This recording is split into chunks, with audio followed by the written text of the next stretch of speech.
name is Susana Segat, and I want to welcome you to the very first show of Cambridge Inside Out, the sequel. And I want to mention that we are very grateful that CCTV is in celebrating its 25th anniversary, has given us this time slot to talk about Cambridge politics. Next to me, we have Robert Winters. Right. I'm Robert Winters. My day job is I teach mathematics down the street at MIT as well as a class at Harvard.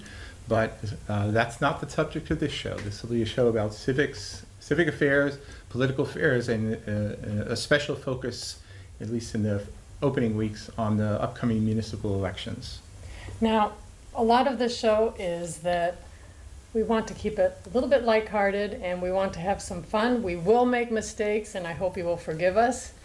And when I mentioned the title, it's Cambridge Inside Out, the sequel, and I want Robert to explain some of the history of our title. Right. The friend of many, Glenn Kuchar, ran a television program back in the days of Continental Cablevision from 11-year run from 1989 until 2001 that was called Cambridge Inside Out. And we were struggling over what we might call here, so we came up with the bright idea of hitting up Glenn and asking if he wouldn't mind borrowing the name, and he was okay with that. Now, this was a panel show, right? There were other luminaries in there? This was a panel show. There were regular guests were Barbara Ackerman, Marty Foster, Sandra Graham, and Tom Rafferty, but there were quite a few other people rotated in. I was even a panelist on a few occasions. Me too, back then. once. I think it was very nerve-wracking. So now that we've established our street cred. Now, we want you to know that we have no expectation of living up to that show. It was a really good show, but we really like the title, so we're thankful that they let us use it. Absolutely. So should we tell them a little bit about what the show's about? Yeah, the initial plan is to focus for the coming, I guess, the first 8 weeks leading up to the November 5th municipal elections, just on things related to the elections themselves, some introduction to candidates for both city council and school committee. We'll touch upon some of the various issues. Perhaps we will have some guests in studio. We'll also do some remote recording out on the street with our roving reporter. We're going to try. We're going to try. So look for us out there on the street. That's right. Don't run away. So, which leads us to the question of what municipal elections, what's going on here. And this November 6th. 5th. Tuesday, November 5th. So you get the facts here. We have elections for city council and for school committee, our municipal elections. And you know it's an election year because as the leaves start to turn and as you put away your gardens and get your coats out, all of these signs start springing up. And I have had several neighbors come up to me who were new to town and they say, what is it with all these signs? Not only do they not really understand what the signs are about, but there is this weird little one next to a lot of people's names, and that just throws people off. So, Robert, can you tell us a little bit about what these signs are about, what's going on, what the one is? Yeah, it's one of the things that makes Cambridge relatively unique, not so much in the world, but certainly in America. In the fact that we use proportional representation elections utilizing preferential voting or ranked choice voting, where individual voters not only vote for candidates, but they have to rank them from their first choice, second choice, third choice, etc. They can rank as many candidates as they wish or as few candidates as they wish, but they have to rank them, unique ranking for each individual candidate. This is a system that actually was originated back in the 19th century in order to ensure representation originally of political minorities, but it has actually come to secure representation for every definable minority, as well as, while at the same time ensuring majority rule as a fundamental of the system. The system was primarily attributable to Thomas Hare. When was that? That was in the 1850s, though actually the system was first utilized and invented independently as far back as the 1820s. It's a system that grew in greatly in popularity as the 1800s waned, and became adopted in quite a few places in the United States during the early part of the 20th century, especially in places like Colorado, Ohio, and definitely in Massachusetts. Now, this sounds really complicated, but it's actually fun because when there's a lot of candidates running, you get to vote for all of them. You just have to vote in the order that you like them. Now, this is only for the municipal elections. For the state elections and the federal elections, we do check the little box just like everyone else in the country. So let's talk a little bit about once you rank your candidates, All right. then what happens to the ballots? Right. It's important to keep clear two fundamentally separate parts of the process. One is the responsibility of the voter. The voter simply makes an expression of their preferences, ranking their candidates 1 through whatever, and they have to independently do it for the city council election and independently on a separate ballot for the school committee election. So once that's done, the polls close. It's 8 o'clock on Tuesday, November 5th. Everything is, the ballot boxes and all the electronic gear is brought over to the senior center, and then they have to tabulate the votes to determine who the winners in the election are. That's where things get a little kind of interesting, and we're relatively unique about that. So what shall we say? There's several steps in the process. The first is, for example, in a city council election, if the goal is to elect 9 people, which is what we do in the Cambridge city council elections, in order to elect 9, you decide on basically, in order to ensure proportional representation, you don't want to allow some extraordinarily popular candidate to basically gather 30% of the votes and leave the crumbs for everyone else. So this part of the system, the first part of the system, involves putting a cap on how many ballots an individual candidate, winning candidate, can retain. That number is called the quota. In our city council elections, that would be approximately 10% of all ballots. The goal here being that you'll have 9 candidates will get 10% of the ballots each, plus a little bit, and that will guarantee that no other candidates can be elected. But it will also, the way the system works out is it will help to ensure that all constituencies of significance, political, ethnic, etc., will, in all likelihood, receive their proportional share of representation. So that's the complicated facts about it, but as we said, it can be fun. Usually, yes. When people are running, you can tell the difference between someone who's running for the first time and doesn't really understand. They really want to run, they really want to serve, they don't really understand the system yet, versus someone who's done it before, or an incumbent, because they understand about proportional representation. So someone comes knocking at your door, you can tell if it's a new person or someone who doesn't really know what they're doing yet with the system, and someone who does, because they'll come up and they'll ask you for a vote. They'll ask if you vote for them. And the savvy resident will say, of course I'll vote for you. And the person will go away happy thinking, oh, this is great, this person will vote for me. What the savvy resident is thinking is, yeah, I'll vote for them, but I'm going to give them a number 10.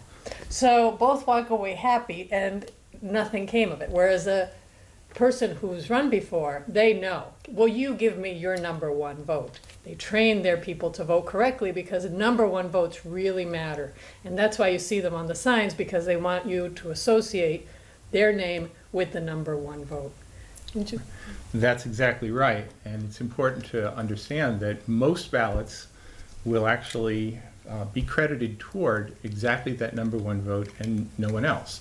So that's why you see, I don't know if people can see it exactly right here, but on a typical campaign button, you might see a candidate's name, but then you'll see the number 1, vote number 1. And this is something you don't generally see in elections, but it's very, very typical of Cambridge. So this year, there's 25 people running for city council.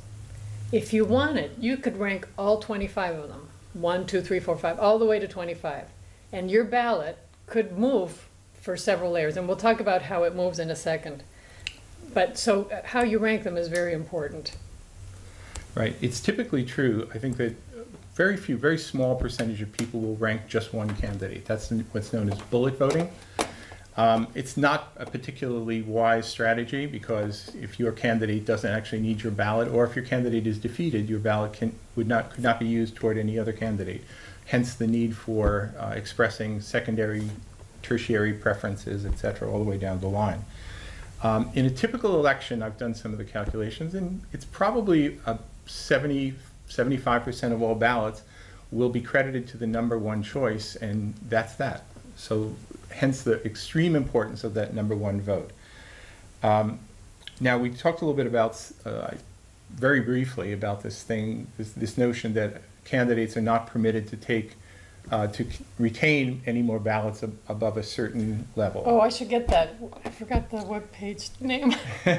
Hold on. This is very sophisticated technology going on here. If you scroll down a little bit there on the computer screen, there's right there. There's a thing at the very bottom that says the example. So okay. We'll just have that queued up and ready to go in for a little bit here. You didn't see that. You didn't see that here, right? So basically, the system consists of two principal parts. The first part is the determination of what we in Cambridge love to call the election quota. Quota being the maximum number of ballots any candidate is permitted to retain. So again, as I said earlier, to elect 9 people, the quota would be approximately 10%. So if there were 20,000 votes cast in an election, which we hope will be the case, at least, we love to have good turnout in elections. We do have over 100,000 people here. We have about 107 or more thousand people. We have about technically 60,000 plus registered voters, but typically, I think active voters is probably in the mid-40s. Municipal elections, once upon a time, used to have in excess of 30,000 people voting. In more recent years, it's dropped down to 20,000. I think it actually bottomed out as low as approximately 13,000 some number of years ago. But it's back actually on a small upward trend. This year, I think we'll probably have a little bit more interest in the elections because of vacancies and new candidates coming out. So we're all hopeful that we'll sort of take a good jump and bring it up closer to where it really belongs. So as I was saying, the two principal facets of the way the elections work is this first phase where you cap how many ballots any individual candidate is permitted to retain. So if somebody has this many ballots, but they're only can retain a certain amount here, we have to find a way of taking away some ballots and transferring them. This is what's known as the surplus transfer to other candidates based upon next available preference. Typically, in the starting rounds, it might be the second preference, but if the second candidate is either defeated or has already been elected, then you pass to the next preference. So it's good to vote deep. Generally, it's a good philosophy in how voting to vote. Deep means casting many preferences. I think very few voters will rank all candidates, probably in around 3 to 5%. Very few voters will rank only one candidate, probably around the same range. Typically, people vote 3 rankings, 4, 5, 6, 7. Personally, I would recommend going at least that.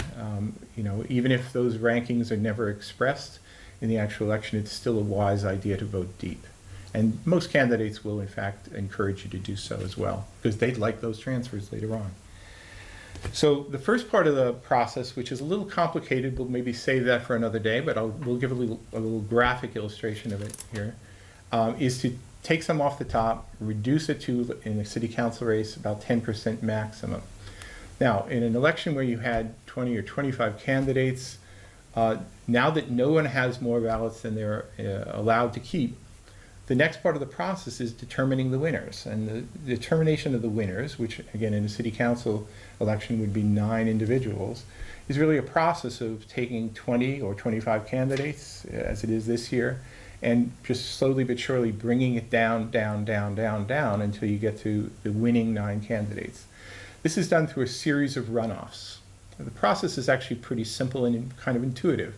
What you do is at every stage, you simply see who's the person who's currently in the last position, and you say, we hereby declare you, having already declared anybody who had more than the quota of ballots to be elected, you're now at the stage where you have to start defeating candidates. Sad but true. So you take the person who's currently in the last position and you declare them defeated. You take the ballots that were then associated with that candidate and you transfer them according to next available preference to continuing candidates. That does not include anyone who's already been elected, and it certainly doesn't include anyone who's already been defeated. So you run through this series of runoffs. So you slowly, we'll show an example with about 20 candidates in a second, where you begin with 20, you reduce it to 19, then 18, 17, and work your way all the way down until you're to the finished 9.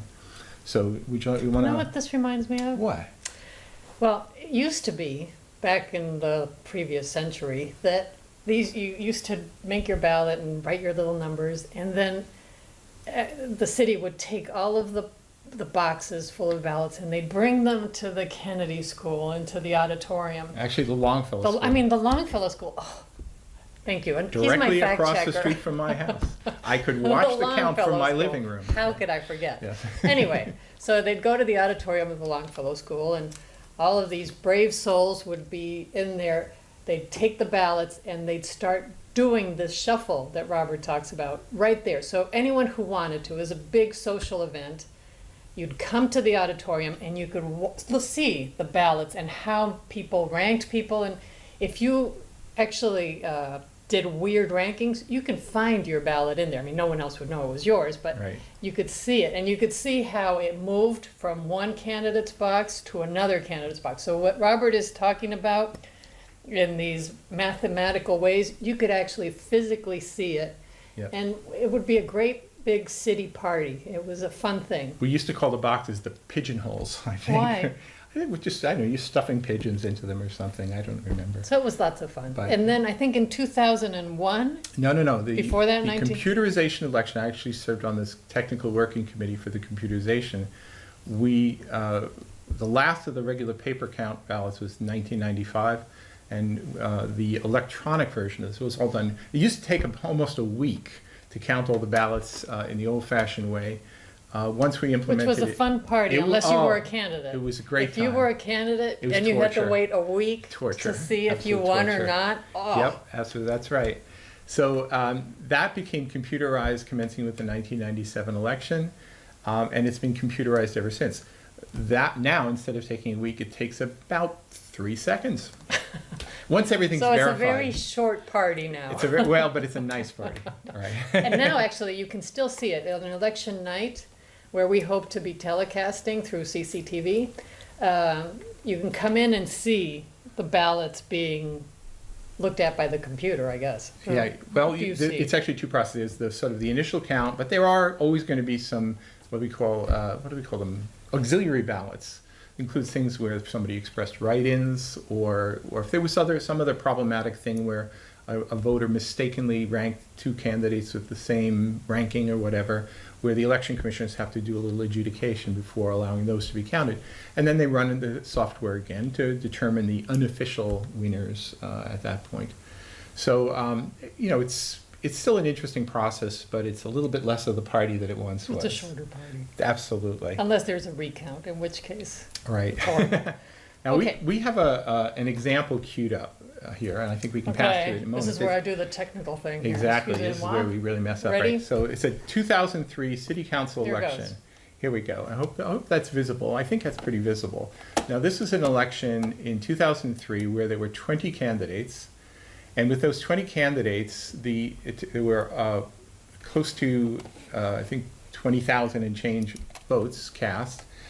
And it was determined that about approximately 10% of that was actually 2,009 ballots. Right there. So what you can see here is it's not so important to read the names at the base, but there were 20 candidates' names down there. And there was actually only one candidate who in that election actually exceeded the election quota, right? With close to approximately... Because he was over the 2,000. He was over the 2009 mark. He had approximately 3,000. So all those votes are extra. So approximately 1 out of every 3 ballots would have to then be transferred. Now that's a little bit of a story. We can talk about that at another time. But you know, there's a good method called the Cincinnati Method that actually will choose randomly one out of Which every. one of these go? You know, in order to reduce the pile down to 2009. Okay, so right now, as you're looking at here, you see 20 candidates, 1 person over quota, and then we pass to the next round. How do I do that? I think you can just, it's a PDF, so There, you I can. did it. Ah, wonderful. Very good. So the first round one was to actually reduce the quota for that top candidate, who happened to be Anthony Galluccio, very positive, very, very popular candidate at the time. And so now nobody has lost all more. those. That's it. So those approximately 1,000 ballots were redistributed. So you might have seen how some of those little bars in the graph jumped up a little bit. I'm going to go up back for a second so we can see it. Alrighty. Maybe I can. Here we See, go. there it Yeah. was, and these are like this. And now watch And them rise. Some of them jump right up. We did a little rescaling here, but you get the idea. So now you're in a position where nobody has surplus.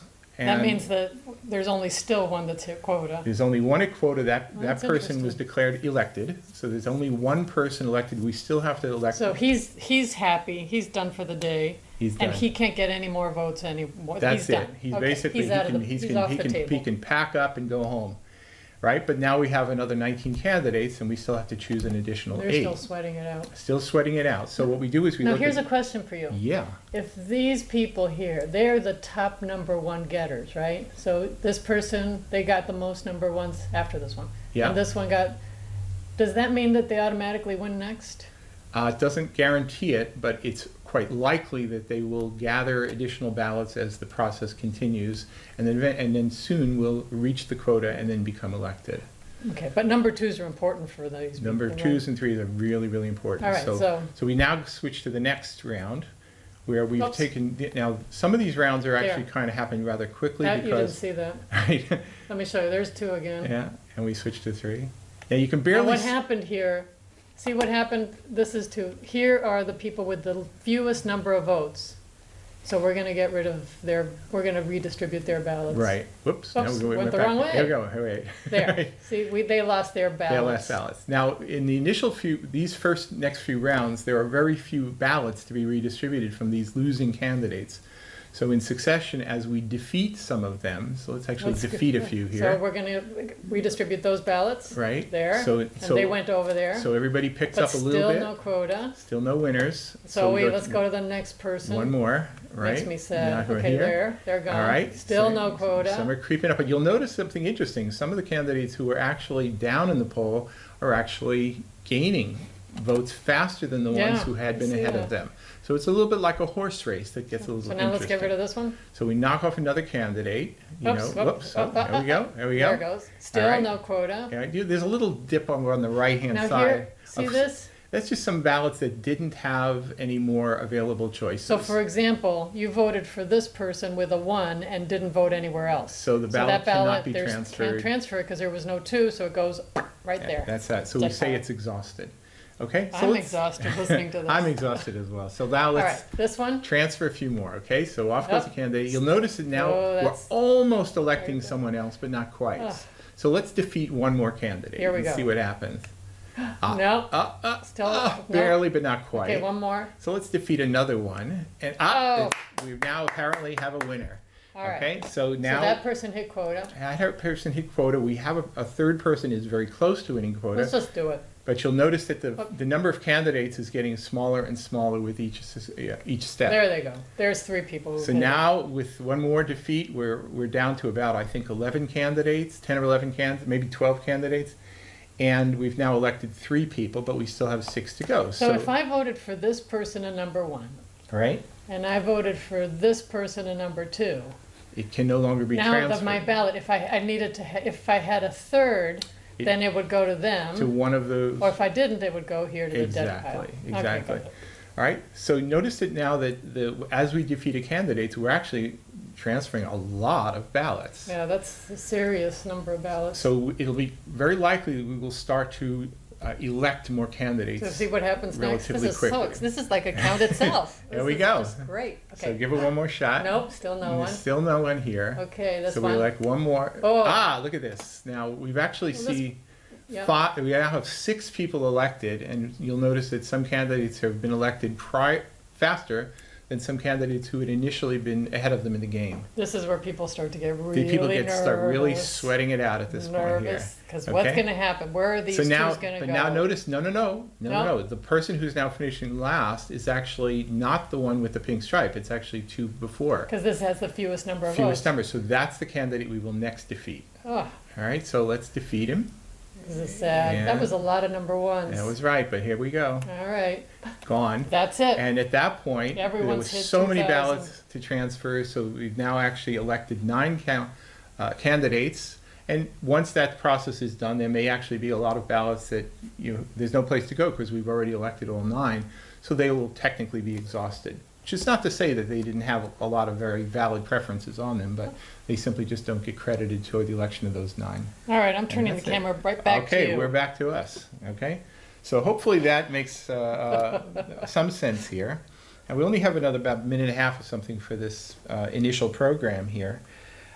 So let's see. So what else can we say? Tell them the Alice Wolf story. All right, I'll just tell you, there's a lot of, everybody has stories, but one, and particularly entertaining one, to sort of illustrate why you want to vote deep. This I think, in 1991 election, there was a particular voter who loved Alice Wolf as their top candidate, hated another candidate whose name was Billy Walsh. So gave a number 1 to Alice, a number 20 to Billy, and ranked no other candidate. Because that person really wanted to show that Bill deserved the 20th vote, right? Exactly. So what happened was... This is where you get voters get too clever. That's right. You get too clever. But now Alice had far more ballots than she needed that year. So lo and behold, which ballot got pulled from her pile and transferred to Walsh? But that very, very ballot. So if you don't like So the he candidate, got the number 2. He got her vote. Exactly. Yeah, don't play with your ballot. Exactly. So in our next segment, we'll actually get into a little bit about some of the current year's candidates, but hopefully this has been some reasonable introduction to how the elections work. So I suppose it's time we basically say that until our next program, this is... Cambridge Inside. And we're out. See ya.